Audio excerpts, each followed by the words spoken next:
ఒకే వస్తువుపై ఎన్నిసార్లు పన్నులు చెల్లిస్తాం అంటే మీరు డబ్బు సంపాదించినప్పుడు ఆదాయపు పన్ను చెల్లిస్తారు. ఆ ఆదాయంతో మీరు కారు కొంటే కారు కొనుగోలుపై జీఎస్టీ చెల్లిస్తారు.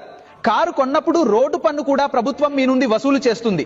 ఇంకా రోడ్డు అభివృద్ధి సెస్ కూడా మీ నుండి తీసుకుంటుంది. ఇప్పుడు మీరు మోటార్ ఇన్సూరెన్స్ కూడా చేయిస్తే దానిపై కూడా జీఎస్టీ వసూలు చేస్తుంది. ఆ తర్వాత మీరు పెట్రోల్ లేదా డీజిల్ నింపించినప్పుడు దానిపై కూడా సెస్ మరియు వ్యాట్ వసూలు చేస్తుంది. చివరికి మీరు మీ వాహనాన్ని రోడ్డుపై నడిపినప్పుడు టోల్ ట్యాక్స్ పేరుతో ప్రజల నుండి డబ్బు వసూలు చేస్తుంది. ఇన్ని పన్నుల భారాన్ని మోపి మనం ఈ దేశంలోని సామాన్య ప్రజల రక్తాన్ని పీల్చేస్తున్నాం సార్.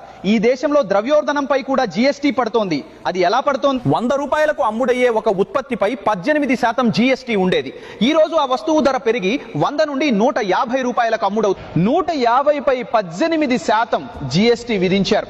పెరిగిన 50 పై కూడా జీఎస్టీ వసూలు చేస్తున్నారు. ఇది ద్రవ్యోల్బణ జీఎస్టీ. ఆర్థిక శాస్త్రంపై అవగాహన లేని వారి అభిప్రాయాల ఆధారంగా బడ్జెట్ రూపొందిస్తే ఇలాంటి అస్థిరతలు కనిపిస్తాయి.